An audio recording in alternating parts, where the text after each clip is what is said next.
नमस्कार मेरे prospective assistant professor साथियों।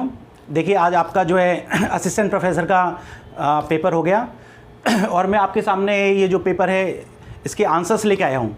देखिए जब हमने ये जो क्लास स्टार्ट की थी तो मेरा आपसे एक कमिटमेंट था कि हमारा जो स्टडी मटेरियल है, हमारी जो क्लासेस हैं, हमारी जो टेस्ट सीरीज़ है, टेस्ट सीरीज़ क्लासेस और नोट्स में से आपकी जनरल कैटेगरी की जो फाइनल सिलेक्शन होगा उससे कहीं ज़्यादा क्वेश्चन आपको इस मैटर में से मिल जाएंगे। और इन सारी चीज़ों को मैं आपके लिए अभी तो मैं आपको केवल आंसर्स बता रहा हूँ, ठीक है ना। और आंसर्स बताने के बाद मैं सारी की सारी चीज़ों को आपके सामने हमारी किस किस क्लास में हमने क्या क्या बताया वो सारा विथ प्रूफ आपको यहाँ पर लेकर आऊँगा।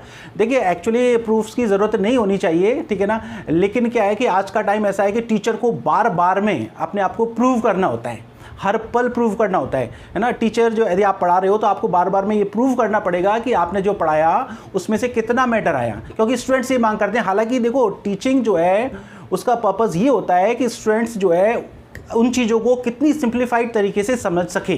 टीचर ने उन चीज़ों को कितनी सिंप्लीफाइड किया, टीचर ने आपका जो वास्ट सिलेबस है उसको कितना शॉर्ट में कवर करके आपको जो एग्जाम ओरिएंटेड मैटर दिया। अब बात रही कि उस मैटर में से कितना आया, तो वो सारा का सारा मैं आपको विद प्रूफ बताऊंगा। मेरा कमिटमेंट था कि जितनी भी आपकी फाइनल सिलेक्शन जनरल कैटेगरी की कट ऑफ होगी उससे कहीं ज़्यादा क्वेश्चन आपको हमारे जो स्टडी मटेरियल नोट्स और टेस्ट सीरीज में से मिलेंगे। वो सारे के सारे मैं बताऊंगा, अभी इतना टाइम नहीं है। पहले मैं आपको केवल आंसर्स बता देता हूं क्योंकि स्टूडेंट्स को बहुत ज़्यादा क्यूरियोसिटी हो रही थी, सर एक बार आंसर बता दें। फिर उसके बाद हम इसका डिटेल जो है पेपर का सोल्यूशन भी करेंगे और फिर आपको बताऊंगा अभी आपको कहाँ से हमारे कौन कौन से क्वेश्चन आए हैं, ठीक है। तो सबसे पहले हम जो है इसका आपको मैं अभी केवल आंसर्स बता रहा हूँ जिससे आप एक बार अपना सेटिस्फाइड हो जाए। फिर उसके बाद हम सारी चीज़ों पर डिस्कस करेंगे कि कितने मार्क्स आ रहे हैं, क्या कट ऑफ जा सकती है, सारी चीज़ों पर डिस्कस करेंगे। लेकिन सबसे पहले हम दोनों पेपर, फर्स्ट पेपर और सेकंड पेपर जो है, मैंने दोनों पेपर देख लिए हैं और दोनों पेपर देखने के बाद ही मैं ये बात कर रहा हूं विथ कॉन्फिडेंस कि जिस स्टूडेंट ने भी सारे के सारे नोट्स, क्लासेस और टेस्ट सीरीज को अच्छी तरह से पढ़ा है उसके सिलेक्शन जितनी जनरल कैटेगरी की मेरिट जाएगी उससे कहीं ज़्यादा मार्क्स उसमें से आ जाएंगे। और मैं आपको प्रूफ दूंगा, मेरी बात पर आप विश्वास ना करें, जब मैं आपको बताऊंगा सारी चीज़ें तब आपको वो चीज़ें जो है जस्टिफाई होंगी।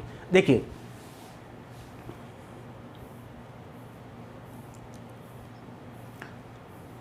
अभी मैं केवल आपको आंसर बता रहा हूं। देखो, the direct speech transformation of the following sentence is he called me a liar. तो इसका आंसर होगा he called out me liar. Okay, second question जो है, अभी मैं केवल आपको आंसर्स बता रहा हूं। Change the given sentence into indirect speech and choose the correct option. Question था आपका he said to the children do as I do. Okay, तो इसका आंसर होगा she asked the children to do as she did. Third जो question है आपका, change the given sentence into indirect speech and choose the correct option. He said my wife leaves for Delhi tomorrow. इसका answer होगा he said that his wife would leave for Delhi the next day. मैं आपको जब इसका solution कराऊंगा सबका reason सहित बताऊंगा कि किसके आंसर्स क्यों हैं। अभी आप केवल मैं आंसर्स बता रहा हूं आपको। फिर नेक्स्ट है आपका, choose the direct speech transformation of the following sentence. He advised me not to drive so fast if my brakes were bad. ठीक है, तो इसका आंसर जो होगा वो होगा he said if your brakes are bad don't drive so fast. Next question है आपका, choose the option with correct question tag. तो देखो आपका जो क्वेश्चन है, क्वेश्चन टैग में आपको देखना है। देखो आपका आंसर होगा ये, क्योंकि देखो you seldom work on Saturdays. Okay, आपका जो स्टेटमेंट है वो नेगेटिव है सेल्डम की वजह से, तो आपको पता है कि अफर्मेटिव होना चाहिए फिर टैग, तो आपने कहा डू यू। नेक्स्ट है चेंज इनटू नेगेटिव, नेगेटिव में चेंज करना है। ऑल स्टूडेंट्स आर टैलेंटेड, तो इसका आंसर होगा no student is without talent. Next है choose the indirect speech transformation of the following sentence. I have just received a letter, he said I must go home. तो इसका answer होगा fourth one, he said that he had just received the letter and he would have to go home. Next question number 8 है। मैं इतना speed से इसलिए चल रहा हूं क्योंकि, और आपको केवल आंसर्स ही बता रहा हूं क्योंकि आपका इस वक्त जो है सबकी क्यूरियोसिटी ये है कि इनके आंसर्स क्या होंगे और अपने आंसर्स मैच कर लें आप, ठीक है। Will you stand still, he shouted the indirect speech of the transformation of the above sentence is. तो इसका आंसर होगा he shouted at me to stand still. Next है transform the following sentence into negative. Question है आपका, I was doubtful whether it was you. तो इसका answer होगा आपका I was not sure that it was you. Okay, क्योंकि आपको किस में चेंज करना है, नेगेटिव में। फिर देखिए, change the following into a negative question choosing from the option given. Question है आपका did you have a good time yesterday, तो इसका आंसर होगा didn't you have a good time yesterday. Next देखिए, नेक्स्ट क्वेश्चन है Peri Hypsous is a Greek treatise which is supposed to be written by Longinus. What is the English translation of Perihippus? तो इसका answer होगा on the sublime. Fill in the blank with the correct question tag. Mohan does not work hard. Okay, तो tag क्या होगा, देखो यहां पर क्या है, नेगेटिव है, तो टैग क्या होगा, टैग यदि स्टेटमेंट यदि आपका नेगेटिव है तो टैग क्या होगा, अफर्मेटिव होगा, पॉजिटिव होगा, तो आपने कहा डज ही। अभी मैं आपको ये सारे रूल बताना, सोल्यूशन करना, सोल्यूशन नहीं है, केवल आंसर दे रहा हूं इसलिए, ठीक है ना। Transform the following sentence into interrogative, he was a villain to do such a deed, तो इसका आंसर होगा was he not a villain to do such a deed. Next है Bharat commentary Abhinav Gupta representation of man and women in different actions and. देखो इस question पे doubt है, इसलिए अभी मैं इसका आंसर आपको क्लियर नहीं बता पाऊंगा, इस पे हमें डाउट है। अभी इसका फाइनल आंसर जो है आपको और एक बार हम एनालिसिस करके बताएंगे, ठीक है। अभी इसका आंसर आप अभी इसको ड्रॉप कर देते हैं, ठीक है। The concept of Auchitya appropriateness was developed by Kshemendra, इसका आंसर होगा Kshemendra. The critical doctrine represented by Poetics and Ars Poetica was given the name classicism during the, इसका आंसर मोस्ट प्रोबेबली रेनेसेंस हो सकता है, लेकिन इसमें डाउट है, इसको हम जो है बाद में कंसल्ट करके बताएंगे। देखो आपके पूरे पेपर में 3-4 क्वेश्चन ऐसे हैं जिन पर अभी डाउट है, तो आपको उनके क्वेश्चन और ज़्यादा जो है डिटेल में हम एनालिसिस करके आपको बता देंगे। Horace Ars Poetica was written to, इसका आंसर होगा Pisos and his son. Next है Kumar Sambhav is an epic poem by Kalidasa which deals with the theme of, इसका आंसर होगा courting of Shiva, Parvati and birth of Skanda और कार्तिकेय।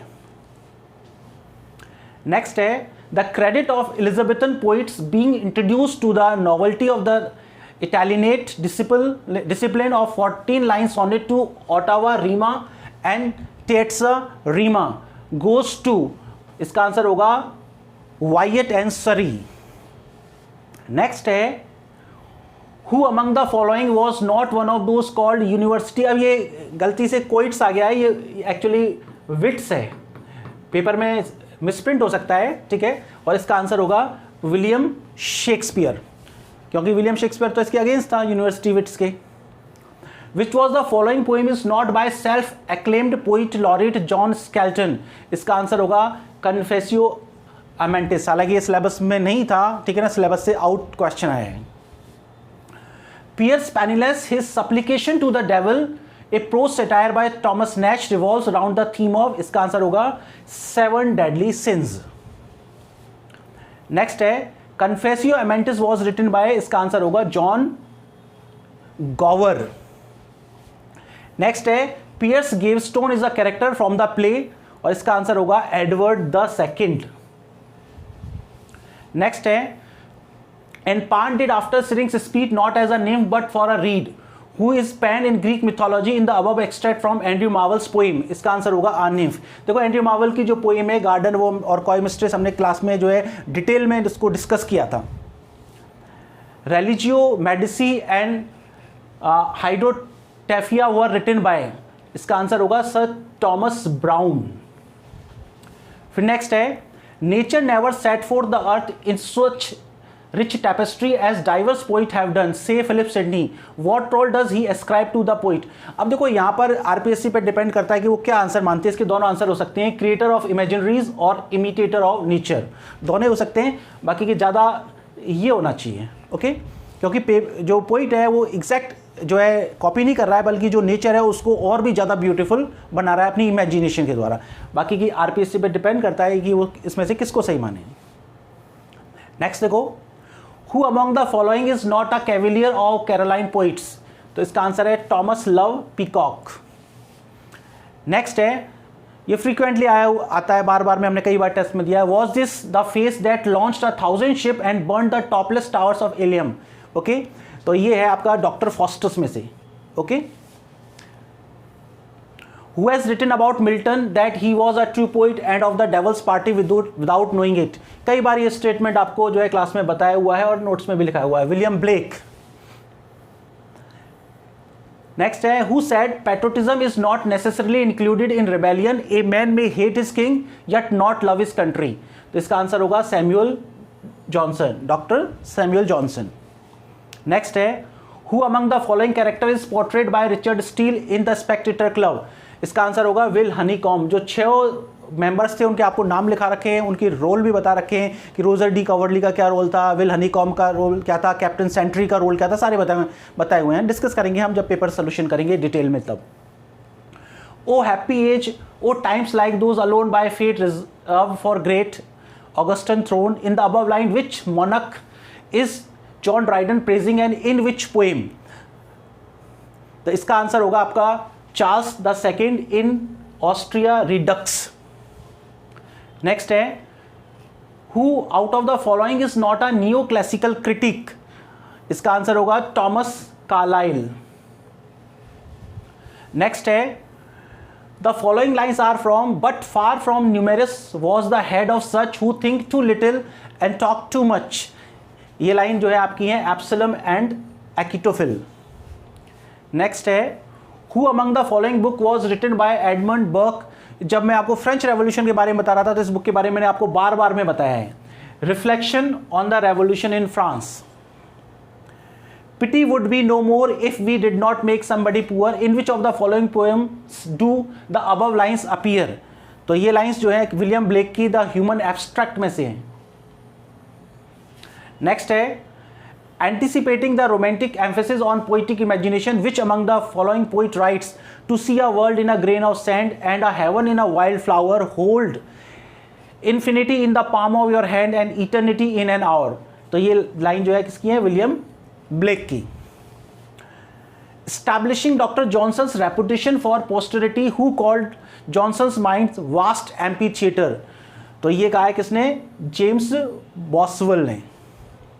नेक्स्ट है, in which critic of his did Lord Byron lampoon even Wordsworth and Coleridge as scribbling crew. इसका answer है English Bard and Scottish Reviewers. Next देखिए, Lewis Carroll play with languages called Jabberwocky. इसका answer क्या होगा, Jabberwocky. फिर देखिए, Alfred Tennyson's poem incorporates the Arthurian legend and Holy Grail myth. Answer होगा Idylls of the King. The title of Thomas Hardy's poem far from the madding crowd was inspired by. ये Thomas Gray की elegy written in a country churchyard. हमने इसको class में detail में भी पढ़ा था और इसका रेफरेंस बार बार में हमने यूज किया था। Who is the romantic critic who asserted that poets are not only the author of language and music, of dance and architecture, they are the institutors of law and founders of civil society। P.B. Shelley। Poets are unacknowledged legislator of the world। और फिर इसको मैंने line को आपको explain भी कर रखा है, ठीक है। O latest born and loveliest vision far of all Olympus faded hierarchy, who is referred to in the above lines by John Keats. Answer होगा इसका साइकी। ये ओड टू साइकी जो है कीट्स की जो ओड है उसमें से है। Fill in the blank with the correct option। T.S. Eliot play Murder in the Cathedral is a poetic drama in 2 parts with choric song। उसमें क्या है, choric song एक इंटरल्यूड, ठीक है। तो ये जो है हमने इसके बारे में मर्डर इन कैथीड्रल के बारे में बहुत डिटेल में पढ़ा था, क्योंकि इस पर से क्वेश्चन पूछे जाते हैं और देखिए आप आया है। Which of the following novels is not written by H.G. Wells। ये द लॉन्गेस्ट जर्नी, ये E.M. फॉस्टर का है। The Celtic Twilight is an essay written by, ये W.B. इसका आंसर है W.B. येट्स। नेक्स्ट है, which of the following is a prime Bloomsbury text written by Lytton Strachey, Eminent Victorian. इसके बारे में हमने बताया था, एमिनेंट विक्टोरियन के बारे में भी डिटेल में पढ़ा था हमने। फिर देखो, my youth my hope my art being all toned down to yonder sober present Fiesole Andrea del Sarto Fiesole is, Andrea del Sarto में फिसोल क्या है? ये एक टाउन है, अ टाउन। नेक्स्ट है the Pre-Raphaelite brothers brought out a short lived journal, a amalgam of prose, poetry and essay called, और वो क्या है? जर्म। मैंने आपको ये टेस्ट में भी दिया हुआ है और क्लास में भी बताया हुआ है। Who among the new critics identified 7 different types of verbal difficulty in poetry which F.R. Lewis found disturbing and equated poetry with mathematics? ये इम्सन, इसके बारे में हमने इनकी कंट्रोवर्सी के बारे में ही पढ़ा था, इनमें डिफरेंस भी पढ़ा था, ठीक है ना, खूब डिटेल में पढ़ा था, तो आपके लिए बहुत ईजी क्वेश्चन है ये।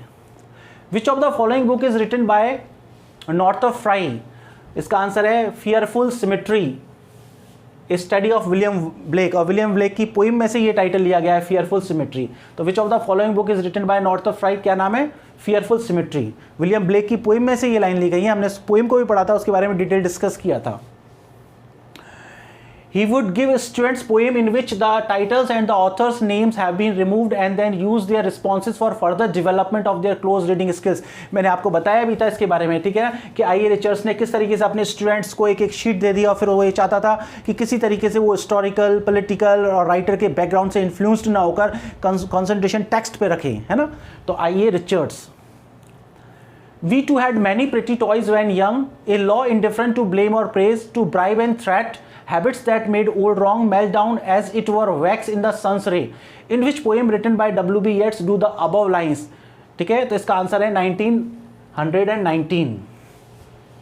नेक्स्ट है which among the following is a journal co-edited by F.R. Lewis? तो इसका आंसर होगा आपका स्क्रूटिनी। हम इनके बारे में डिटेल में डिस्कस करेंगे और हम ये भी बताएंगे कि क्लास में किस किस जगह आपको कहाँ कहाँ ये चीज़ें बताई थी। जैक्स डरिडा इन 1960s ऐसे may be taken as the starting point of post structuralism, और इसका आंसर होगा structure, sign and play in the discourse of human sciences. There is nothing outside of the text in which work of his does Jacques Derrida make the bold statement, और ये किस book में उसने कहा था? ये बहुत ही फेमस स्टेटमेंट है of grammatology. The signifier would be set free of the signified. Who gave this dictum? Answer होगा डरिडा, जैक्स डरिडा। नेक्स्ट है uncertainty or the overlap of meanings in the use of word could be an enrichment of poetry rather than a fault. The above thesis is propounded with example in one of the following book. Choose the correct option, और ये option है the 7 types of ambiguity. Who is the pioneer of decontextualized approach to literature which became a norm as practical criticism? तो practical criticism किस? I.A. Richards इसका answer. Seminal structuralist text by Roland Barthes is titled, answer होगा S.Z. Choose the odd one out from the traits of postmodernism, answer होगा coherence and originality. Next है who is believed to have founded the imagism movement, तो इसका answer होगा Ezra pound.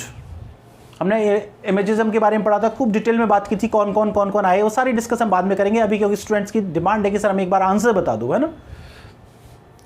Which of the following is not one of the aspects of representation of modernist literature, answer होगा naturalism. Jean Baudrillard, a prominent theorist of postmodernism, introduces the term to show the process of how a sign gets deconstructed. तो ये क्या है? simulacrum। हमने इसको खूब detail में पढ़ा था। A little formalism turns one away from the history, but a lot brings one back. The above extract about structuralist analysis of the narrative is taken from, ये किस में से लिया गया है? रोलैंड बार्ट के मिथोलॉजीज में से। Who among the following is not deconstructionist? Answer होगा जॉन गॉड, और बाकी के सारे जो है आपके deconstructionist हैं। The preface to Frantz Fanon, The Wretched of the Earth, which deals with psychosocial repression of colonialism, is written by, answer होगा जॉन पॉल सार्टर। ओके, जब मैंने आपको इसके बारे में पढ़ाया था तो शुरू में ही पढ़ाते पहले ही मैंने आपको इसके प्रेफस के बारे में बताया था कि इसके प्रेफस में किसने लिखा है इसका प्रेफस।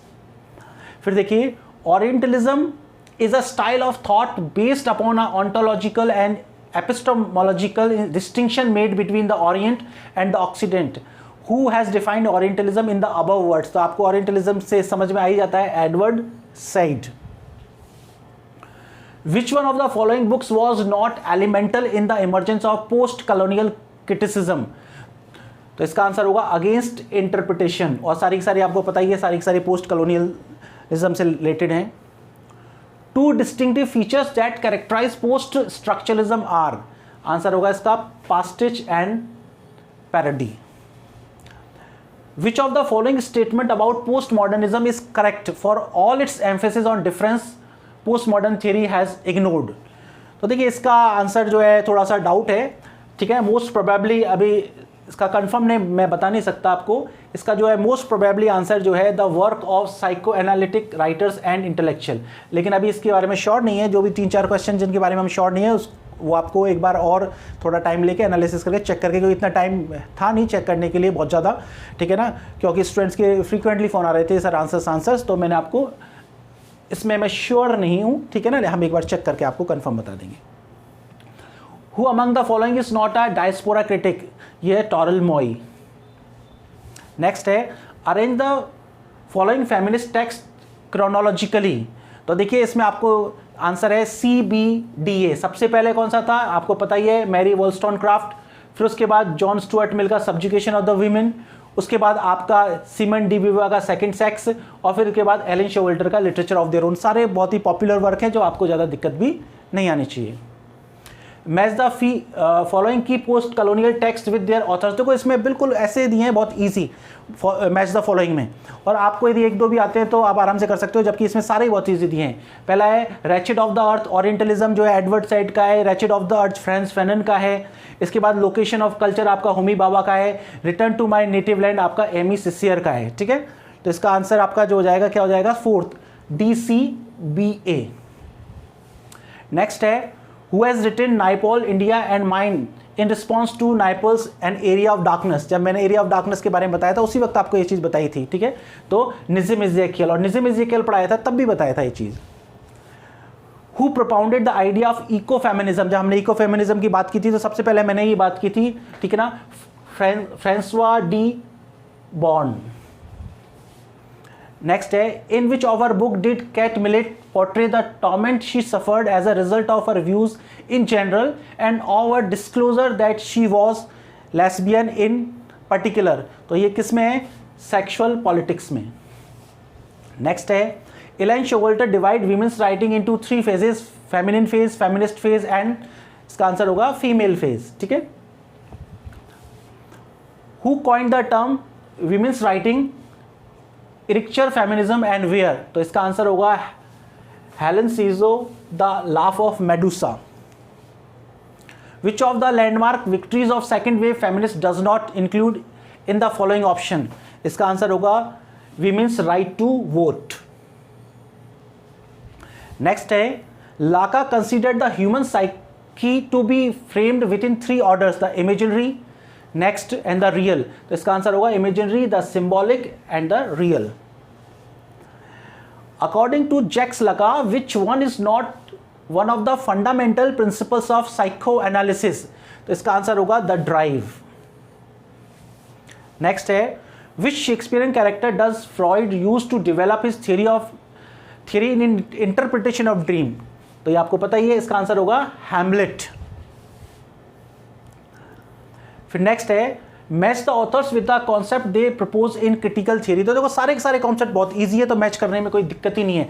T.S. Eliot objective correlative, Elaine Showalter gynocriticism, Michel Foucault panopticism, Jacques Derrida aporia, तो आपका इसमें आंसर देख लीजिए कौन सा जाएगा, CABD।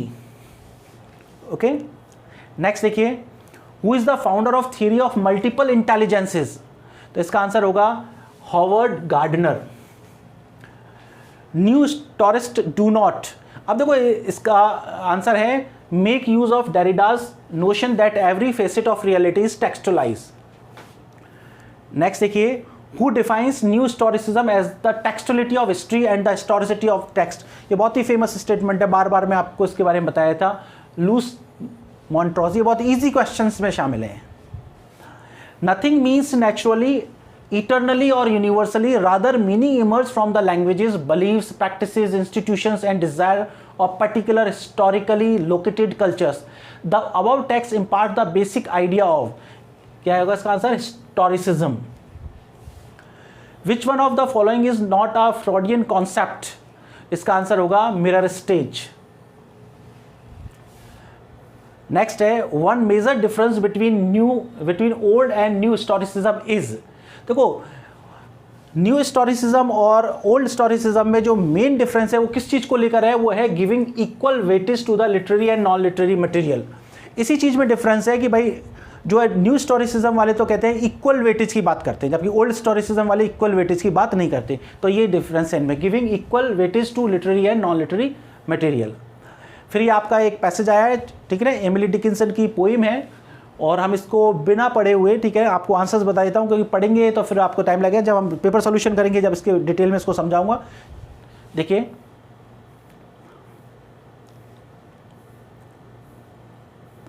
Which of the following element is not being personified in the stanza 1 and 2? Stanza 1 and 2 में एक चीज को पर्सोनिफाइड नहीं किया, एब्रॉड को, जबकि लीव्स को, विंड को, डस्ट को उसने पर्सोनिफाइड किया है. According to the writer, which of the following was not affected by the wind in the first stanza? First stanza में कौन सी चीज, देखो फर्स्ट स्टेंजा में ट्रीज जो है उनके ऊपर कोई इफेक्ट नहीं बताया जा रहा है, फर्स्ट स्टेंजा की बात कर रहा है वो. The phrase through away the road in the stanza 2 means, इसका मतलब है स्टेंजा नंबर 2 में जो थ्रू अवे द रोड का मतलब क्या है, the road was scarcely visible, क्योंकि रोड के ऊपर डस्ट आ रही है, इसलिए रोड जो है मुश्किल से दिखाई दे रही है. Put up the bars in the stanza 4 means, इसका आंसर होगा bolted the door. Who took shelter before the falling of one drop of giant rain, किसने शेल्टर ले ली बारिश से पहले, तो इसमें आंसर होगा birds and the cattle, according to your passage, birds and the cattle. What damage was done to the houses of the poet's father? What damage, poet के फादर का केवल एक ही डैमेज हुआ, वो इसमें बता रखा है, only a tree was quartered. Next, अब poem is in the form of, ये पोएम किस फॉर्म में है, तो आपने फॉर्म पोएम को देखा होगा, एनालिसिस करते हैं हमें पता लग जाता है किसमें ये फ्री वर्स. इसका आंसर क्या होगा, free verse. The chronology of events narrated during the onslaught of the storm is, देखो इसमें क्या क्रोनोलॉजी है, पहले क्या क्या चीजें होती हैं, ठीक है ना, क्रोनोलॉजी में क्या क्या चीजें पहले आती हैं, तो सबसे पहले स्ट्रॉन्ग विंड आती है, फिर थंडर आता है, फिर लाइटनिंग होती है, फिर रेन होती है. This is the answer. What is the poet comparing the lightning to the stanza number 3? यहां पर पोइट जो है किस लाइटनिंग का कंपैरिजन स्टेंजा नंबर 3 में किससे कर रहा है, तो बर्ड ऑफ प्रे. इसका आंसर होगा bird of prey. Unhook in the line 5 stanza 2 means, इसका मतलब है मूव्ड अपार्ट. इसका आंसर ये होगा. ठीक है, मैं केवल आंसर बता रहा हूं क्योंकि आपका टाइम वेस्ट नहीं होगा. यदि मैं इसका सोल्यूशन बताऊंगा तो आपकी 2 घंटे में केवल 50 क्वेश्चन नहीं हो पाएंगे. वो सोल्यूशन और सारा डिटेल जो है बाद में डिस्कस करेंगे, जिससे आगे के स्टूडेंट्स को और आपके जो संस्कृत एजुकेशन डिपार्टमेंट वाले स्टूडेंट्स को उसका बेनिफिट हो, है ना. अभी आपके लिए केवल आंसर, जिससे आपको सेटिस्फेक्शन हो जाएगी हमारे क्या स्कोर हो रहा है. She lives in a big house. The hyena is a danger, sorry, hyena is in the danger of becoming extinct. तो ये जेनेरिक यूज है, तो जेनेरिक यूज में क्या यूज होगा, THE द यूज होगा. शी कैन राइट विथ, अब देखो यदि टू लगाना होता तो हैंड्स लगाना होता, तो ईच के बाद का नाउन सिंगुलर होता है, तो ईच हैंड्स. ये बेन जॉनसन का फेमस स्टेटमेंट ही है, तो कोई दिक्कत ही नहीं है. Shakespeare knew little Latin and less Greek. Next है, choose the correct modal to fill in the blank. आपको इसमें से मॉडल चुनना है. तो ये प्योर फ्यूचर का एग्जांपल है, क्योंकि देखो कलर्ड फ्यूचर होता, कलर्ड फ्यूचर तो क्या है, आपके इंटेंशन पे डिपेंड करता है, विलिंगनेस पे डिपेंड करता है, डिटर्मिनेशन पे डिपेंड करता है. लेकिन जो है आप 25 के हो जाओगे तो आपका इंटेंशन, विलिंगनेस, ये कुछ भी मैटर नहीं करता. ठीक है, there is nothing to do with intention, willingness, determination. तो प्योर फ्यूचर है, तो प्योर फ्यूचर के लिए आप क्या यूज करेंगे, shall. Choose the correct modal to fill the blank. I swim across the river when I was young. तो past tense है, तो पास्ट की कैपेसिटी की बात कर रहे हैं, तो कुड हो जाएगा. Fill in the blank with correct determination, the determiner, sorry, old need special care and attention. तो क्या हो जाएगा, द. आपको पता है the plus adjective, THE the plus adjective जो होता है is equal to plural noun.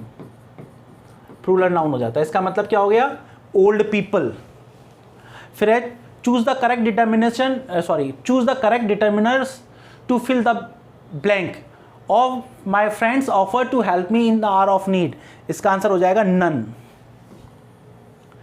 अभी मैं आपको एक्सप्लेनेशन नहीं बता रहा क्यों, वो बाद में हम डिस्कस कर लेंगे।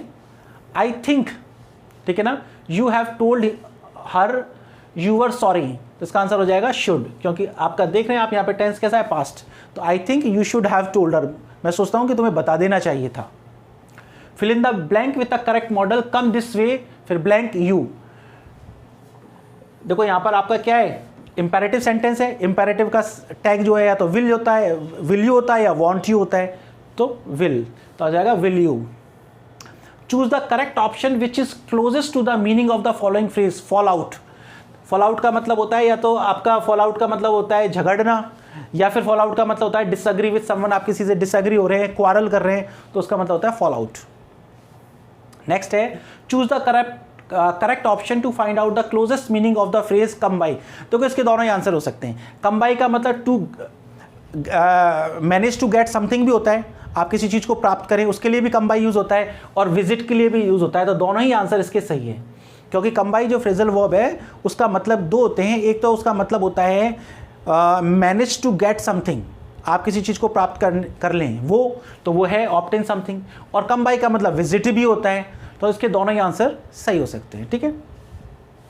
तो दोनों ही आंसर सही मानने भी चाहिए, ठीक है। फिर देखो everywhere elegant old buildings are being and the mediocre modern erections are being put up, ठीक है ना। सब जगह पुरानी बिल्डिंगों को तो गिराया जा रहा है, ठीक है ना, डिमोलिश किया जा रहा है, और नई जो मीडियोकर बिल्डिंग जो है उनको जो है क्या खड़ा किया जा रहा है, घटिया प्रकार की बिल्डिंग, और पुरानी जो मजबूत बिल्डिंग है उनको गिराया जा रहा है, ठीक है। तो आंसर होगा पुल डाउन। पुल डाउन का मतलब होता है डिमोलिश, ये स्पेसिफिक बिल्डिंग्स के लिए यूज होता है, डिमोलिश बिल्डिंग के लिए यूज होता है pull down. Fill in the blanks with the correct modal. The author is well known expert, so his book. इसका आंसर होगा ऑट। देखो यदि यहां पर टू नहीं लगा होता तो फिर सबसे अप्रोप्रिएट आंसर मस्ट था, लेकिन टू लग रहा है तो मस्ट के बाद टू आता नहीं है, तो फिर हमारे पास चॉइस नहीं बची, ठीक है ना। क्योंकि हालांकि ऑथर इज वेल नोन, यहाँ पे आपको लगेगा कि भाई देखो लॉजिकल जो है बात कर रहे हो आप, लॉजिक बता रहे हो, लॉजिकल इन्फरेंस है, लॉजिकल इन्फरेंस के लिए मस्ट लगता है, लेकिन प्रॉब्लम ये यहाँ टू लग रहा है, टू लग रहा है तो मस्ट नहीं हो सकता। फिर हमारा अप्रोप्रिएट आंसर क्या होगा, ought. Fill in the blank with correct modal auxiliaries. तो since you insist I will. अब देखो नीड हो नहीं सकता, ठीक है ना। नीड इसलिए नहीं हो सकता क्योंकि नीड यदि आप लगाओगे तो नीड को आप जो है नीड के बाद आपको टू लगाना पड़ेगा, ठीक है। क्योंकि आपके जो है इस तरह नीड जो है आपके अफर्मेटिव डेक्लेरेटिव सेंटेंस में आपके नीड जो है किसकी तरह काम करता है, मेन वर्ब की तरह, तो फिर आपको टू लगाना पड़ेगा। तो नीड वैसे हो नहीं सकता, ठीक है ना। ऑट के बाद टू आता है, इसलिए क्या आंसर होगा आपका विल। She determined. अब देखो यहाँ पे fill in the blanks with the most appropriate preposition. मैंने स्पेसिफिक आपको नोट्स में बताया था बार बार में रिवेंज और एवेंज का यूज कैसे होता है। मैंने बताया था आपको एवेंज समवन ऑन समबडी होता है, एवेंज समवन ऑन समबडी, तो क्या हो जाएगा on.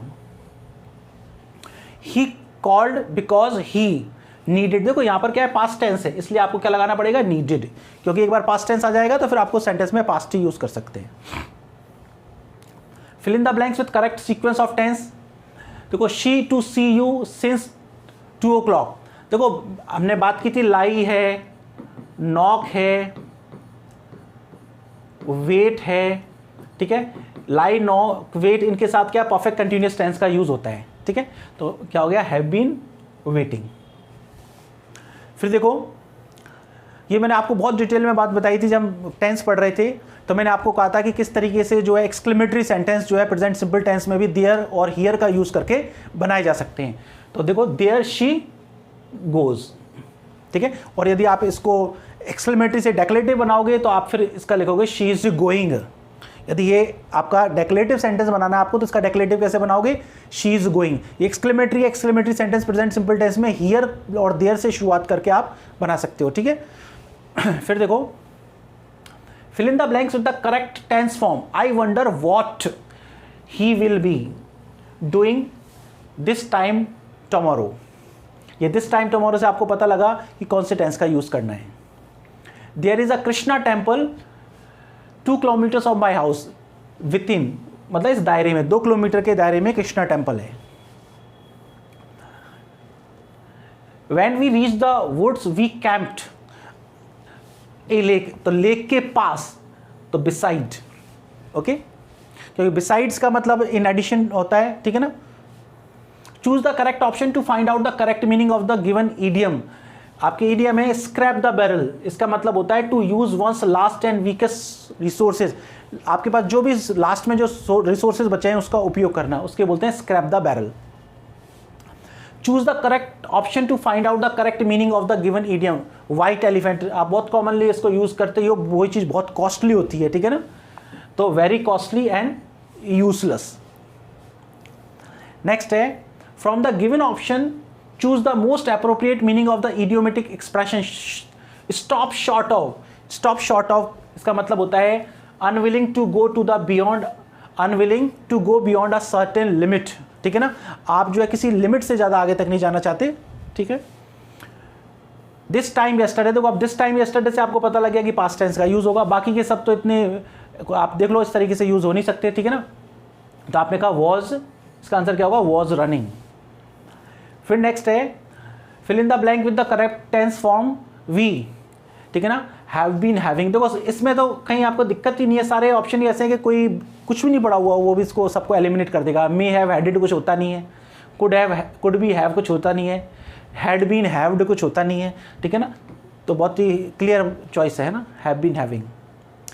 Choose the appropriate idiomatic expression to complete the sentence. His resignation came as a surprise to everyone, right. अभी होता है अनएक्सपेक्टेडली को कहते हैं आउट ऑफ ब्लू, उसका रेजिग्नेशन जो है सबके लिए बहुत बड़ा आश्चर्य था, राइट, आउट ऑफ ब्लू, बिल्कुल अनएक्सपेक्टेडली। तो अनएक्सपेक्टेडली के लिए क्या आइडियम यूज करते हैं, out of the blue. He denied her nothing, तो ही डिनाइड सब्जेक्ट वर्ब ऑब्जेक्ट, ठीक है ना, और फिर ये ऑब्जेक्ट डबल ऑब्जेक्ट हो गया, इनडायरेक्ट और तो आपका क्या होगा, SVOO। The basic sentence pattern of the sentence, the question is unimportant, तो सब्जेक्ट वर्ब और कॉम्प्लीमेंट, क्योंकि क्वेश्चन ही अनइम्पॉर्टेंट है, जो अनइम्पॉर्टेंट है वही क्वेश्चन है, तो इस सब्जेक्ट को रिफर कर रहा है। नेक्स्ट देखिए वी प्रूव्ड हिम रॉन्ग, तो subject verb him he wrong है और रॉन्ग ही हिम है, तो SVOC, तो आप देखिए SVOC। fill in the blank with the appropriate idiomatic expression choosing from the options below. Whatever is done and we can't change it now. इसका answer होगा for better or worse.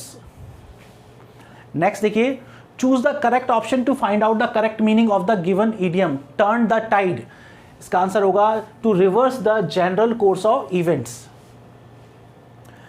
I painted the old table red, देखो subject हो गया, verb हो गया, object हो गया, the old table, और ओल्ड टेबल ही रेड है और रेड ही ओल्ड टेबल है, तो क्या हो गया C, SVOC, तो इसका आंसर हो जाएगा आपका SVOC। Choose the appropriate conjunction that meaningfully complete the sentence. He stole not because he wanted the money, but because he liked stealing. Identify the compound sentence among the given options. तो इस देखो compound sentence आपको पता है compound sentence किससे बनता है, and से, तो आपको मैंने बहुत अच्छी तरह से बताया था कि इतनी इजी चीज़ पूछते हैं कि आप तो एंड और nor still yet but so इधर और neither nor not only but also, ये ध्यान रख लो, ठीक है। आपको केवल यह ध्यान रखना है कि कंपाउंड सेंटेंस में आपके जो है कोऑर्डिनेटर कौन कौन से यूज होते हैं, एंड और nor still yet but so इधर और neither nor not only but also, मैंने आपको बताया था। और इसके यही आपके जो है क्वेश्चन का आंसर दे देते हैं, तो सेम वही हुआ है। तो देखो एंड आ रहा है तो आपको कंपाउंड सेंटेंस कुछ भी नहीं पढ़ने की जरूरत है, सीधा आप जो है अपना कोऑर्डिनेटर देख सकते हैं। I don't think I can travel abroad, I am very busy, इसका आंसर होगा बिसाइड्स, क्या होगा, besides. The basic sentence pattern of the following sentence is an idea struck me, idea struck, जो स्ट्राइक है जो आपको पता है ट्रांजिटिव वर्ब है, तो SVO। फिर देखो choose the correct option for the pattern SVOA, SVOA आपको ढूंढना है, तो देखो ही slapped in the balcony yesterday, देखो मैंने आपको बताया भी था ये बहुत अच्छी तरह से कि होल्ड है, फ्लाई है, ठीक है ना, ये इनका यूज जो है ट्रांजिटिव वर्ब के रूप में यूज नहीं होता, लेकिन इनके साथ प्रपोजिशन यूज होता है, तो फिर क्या है, ट्रांजिटिव वर्ब की तरह यूज होता है। मैंने आपको एग्जांपल्स भी बताए थे, और सेम वही का वही एग्जांपल जो है आपको एग्जाम में पूछ लिया गया, ठीक है। These days were short, it was now December, choose an appropriate conjunction to complete the sentence. तो देखो मैंने आपको बताया था कि रीजन के लिए आप एज लगा सकते हो, बिकॉज लगा सकते हो, ठीक है ना, सिंस लगा सकते हो, फॉर लगा सकते हो, लेकिन फॉर का यूज जो है बाद वाली क्लॉज में फॉर का यूज होता है और फॉर से पहले कॉमा लगता है, ठीक है ना, जनरली फॉर्मल इंग्लिश में यूज होता है। तो आंसर क्या हो गया? For. The active transformation of the following passive sentence is you will be met at the station. तो इसका आंसर हो जाएगा someone will meet you at the station. अब मैं आपको बताऊं कि इसकी जगह ये चेंज कर दिया, अभी उसकी नीड नहीं है, जब इसका सोल्यूशन कराएंगे जब सारी चीजें आपको क्लियर करेंगे, है ना। Choose the passive transformation of the following, the company is going to increase over time rates from next month. मैंने आपको बताया था टू इन्फिनेटिव के simple form, continuous form, perfect continuous form.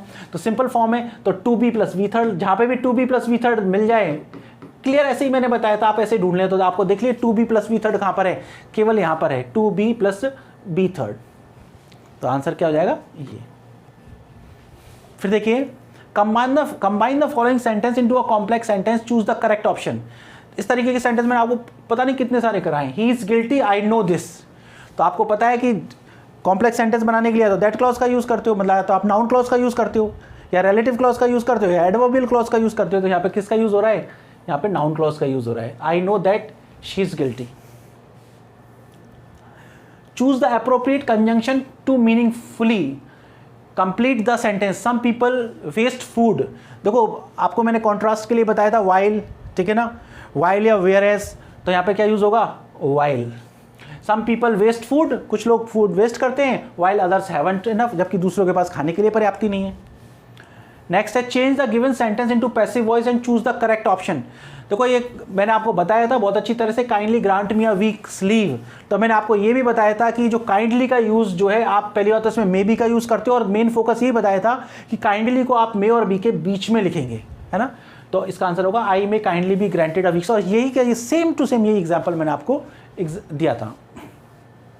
Change the following sentence into passive voice and choose the correct option. देखो इसमें ये एक answer जो है, क्वेश्चन जो है गलत है, इसमें डिलीट होगा, क्योंकि आपका आंसर जब बाई हुम लगाते हो तो लास्ट में से बाई हटा देते हो, या तो आप हु से बनाओ, ठीक है ना, हु से बनाओगे तो बाई को बाद में ले जाओगे। तो आपने यहाँ हु से बनाया है तो इन्होंने क्या कर दिया, लास्ट में टू कर दिया, तो ये गलत हो गया, ठीक है ना। और ये जो बाई हुम से बनाया है तो इसने क्या, टेंस की स्ट्रक्चर चेंज कर दी, और हुम से फिर बनाया इन्होंने तो फिर यहाँ पे क्या लगा दिया, टू लगा दिया। तो क्या होता है, आपको हु का स्ट्रक्चर या तो हु से बनाओ, यदि हु से बनाते हो तो लास्ट में बाई लगाना पड़ता है, तो हु से लगा रहा है तो इन्होंने यहाँ बाई नहीं लगाया। जब हुम से बनाते हो तो आप क्या करते हो, बाई को लास्ट में से हटाते हो, ठीक है ना। जब आप हुम से बनाओगे तो बाई को क्या करोगे, लास्ट से हटा दोगे बाई हुम। तो ये आंसर जो है, इसका कोई सा भी आंसर जो है सही नहीं है, सारे के सारे आंसर गलत है। तो ये क्वेश्चन आपका डिलीट हो जाएगा। फाइन।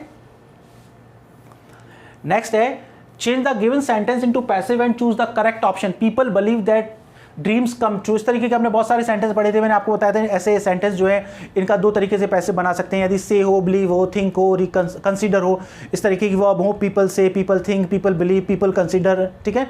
तो इस तरीके के, तो इसके सबसे ईजी मैंने कहा था इट वाली स्ट्रक्चर है, इट इज़ बिलीव, तो वही है, तो ईजी वाला ही आपको यहाँ पे दे रखा है, it is believed that dreams come true.